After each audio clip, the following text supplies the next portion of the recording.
সাদিয়া রহমান মিথিলা নামে এক নারীকে নায়িকা বানানোর স্বপ্ন দেখিয়ে আলোচিত সমালোচিত কন্টেন্ট ক্রিয়েটর আশরাফুল আলম উর্ফে হিরো আলম প্রতারণামূলকভাবে বিয়ের প্রলোভন দেখিয়ে ধর্ষণ, শারীরিক নির্যাতন ও গর্ভপাত করাতে বাধ্য করেন। এই অভিযোগ অস্বীকার করলে তার বিরুদ্ধে 2025 সালে 21শে এপ্রিল নারী ও শিশু নির্যাতন দমন আইনে মামলা করেন মিথিলা। পরে পিবিআই তদন্ত করে প্রাথমিকভাবে ঘটনার সত্যতা পায়।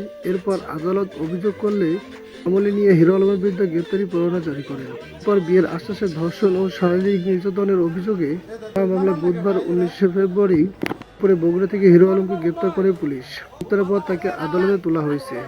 এর আগে গত 10শে ফেব্রুয়ারি দুপুরে বগুড়া নারী ও শিশু নির্যাতন দমন ট্রাইব্যুনাল 2 এর বিচারক আনোয়ারুল হকের আদালত হিরো আলমকে গ্রেপ্তারি পরোয়ানা জারি করে। এদিকে হিরো আলম নিজ এলাকায় অবস্থান করছে খবর পেয়ে সদর থানার পুলিশ তাকে ধরতে গেলে ঢাকায় পালিয়ে যাওয়ার চেষ্টা করেন হিরো আলম। পরে গাড়ি নিয়ে ধাওয়া করে শাহজাহানপুর থানা সংলগ্ন এলাকায় গ্রেপ্তার করা হয়।